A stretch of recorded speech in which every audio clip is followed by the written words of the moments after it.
அஸ்ஸலாமு அலைக்கும் வரஹ்மத்துல்லாஹி வபரகாத்துஹு. அல்ஹம்துலில்லாஹ். நம்ம பார்க்க போகிற லெசன் நம்பர் 13th லெசன் தான் பார்க்க போகிறோம்.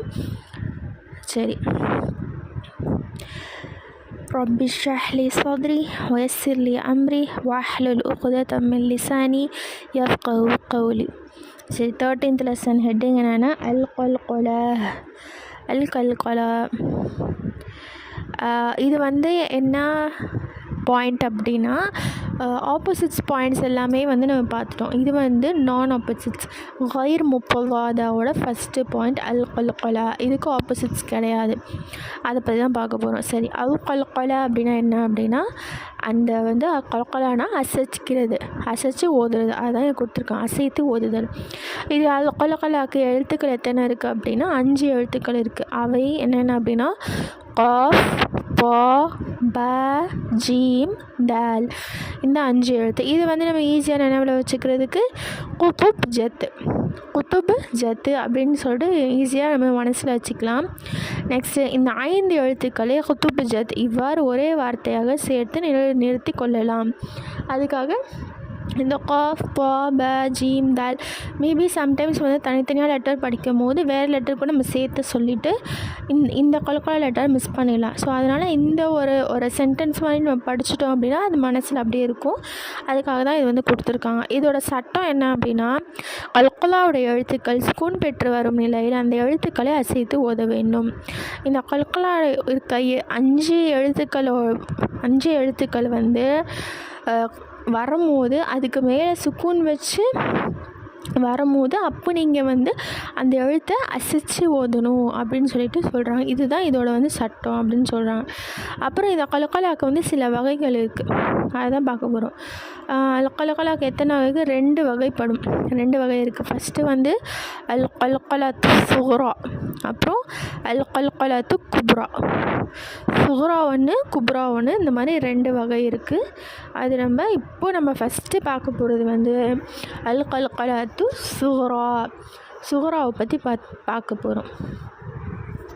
சரி, சுக்ரானா என்ன அப்படின்னா, ஒரு வார்த்தையின் இடையில் அல்லது இறுதியில் கல்கலா எழுத்துக்கள் ஒன்று சுக்கூனுடன் அதனை தொடர்ந்து ஓதும் போது அந்த எழுத்தை லேசாக அசைத்து ஓத வேண்டும். சரி, நெக்ஸ்ட்டு பார்க்க போகிறது அல் கல்கலாத்துல் குப்ரா. கல்கலா குப்ரா என்றால் ஒரு வார்த்தையின் இறுதியில் கல்கலா எழுத்துக்களில் ஒன்று அதை சுக்கூன் வைத்து நிறுத்தும் போது வக்ஃப் செய்ய வேண்டும். அதிக அசைவு கொடுத்து நிறுத்துவதாகும். இப்போ இங்கே அங்கே நம்ம என்ன பார்த்தோம்? சுக்ராவில் என்ன பார்த்தோம்? நடுவுலையும் லாஸ்ட்லேயும் கல்கலா லெட்டர்ஸ் வரும்போது சுக்கூன் வச்சு வரும்போது அதை நம்ம அசைச்சு ஓதுவோம். இங்கே என்ன சொல்கிறாங்க அப்படின்னா, இப்போ ஒரு வார்த்தைக்கு ஒரு வார்த்தைக்கு இறுதியில் கல்கலா எழுத்துக்கள் வரும்போது நம்ம என்ன செய்வோம் அப்படின்னா, சுக்கூன் போட்டு நம்ம நிறுத்துவோம். இப்போ நம்ம ஒரு குர்ஆன்லேயே நம்ம ஓதுறோன்னா குல் ஹுவல்லாஹு அஹது, அஹது, அஹதின் அப்படி படிக்கலை, அஹது அப்படின்னு தாலுக்கு நம்ம சுக்கூன் போட்டுடுறோமா. ஸோ அந்த சுக்கூன் போகிற இடத்துல உங்கள் எல்லாத்துக்கும் அந்த வக்ஃப் செய்கிற இடத்துல எல்லாத்துக்கும் கல்கலா லெட்டர்ஸ் வரும்போது நீங்கள் அந்த கல்கலாவை அசைச்சு ஓதணும்னு சொல்கிறாங்க. இங்கே கொடுத்துருக்காங்க பாருங்க. ஃபஸ்ட்டு கல்கலா எழுத்துக்கள் 5 லெட்டர் கொடுத்துட்டு இங்கே வக்ஃபின் நிலையில் என்ன கொடுத்துறோம்? வக், தாரிக், முஹீத், மின் குல்லி பாப், அல் புரூஜ், மஜீத். இங்கே எல்லாமே லாஸ்ட்டாக நீங்கள் பார்த்தீங்கன்னா ஃபஸ்ட்டு காஃப் நெக்ஸ்ட்டு பா, அப்புறம் ப, அப்புறம் ஜீம், அப்புறம் தால். எண்டிங்கில் மட்டும் இந்த சூறாவோட எண்டிங்கில் அந்த ஆயோட எண்டிங்கில் பார்த்தீங்க அப்படின்னா அந்த கல்கலா லெட்டர்ஸ் வந்திருக்கு.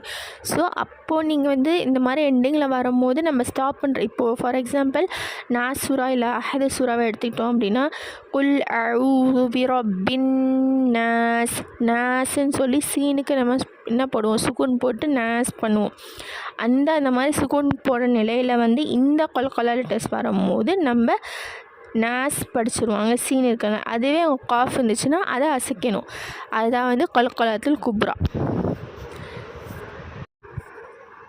இதோட எக்ஸசைஸ் நான் இதில் அட்டாச் பண்ணுறேன். அப்புறம் இன்ஷால்லா நான் குரூப்லேயும் போட்டு விடுறேன். இன்ஷால்லா உங்களுக்கு புரியல அப்படின்னா கொல்கலால் சொல்லணும். புரியல அப்படின்னா இன்ஷால்லா கேளுங்க. அப்புறம் கமெண்ட் பாக்ஸில் வந்து கமெண்ட் பண்ணுங்கள்.